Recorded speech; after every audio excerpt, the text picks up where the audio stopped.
The American robin, Turdus migratoris, is a common and widely recognized bird in North America.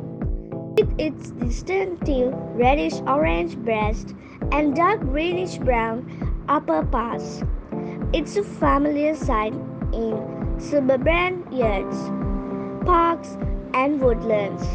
Known for its melodious song, the American robin is considered a harbinger of spring in many regions.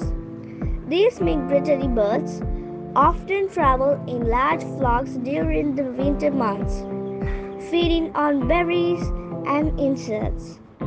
They build cup-shaped nests in trees and scrubs and are known for their adaptability to various habitats, making them a beloved symbol of American wildlife.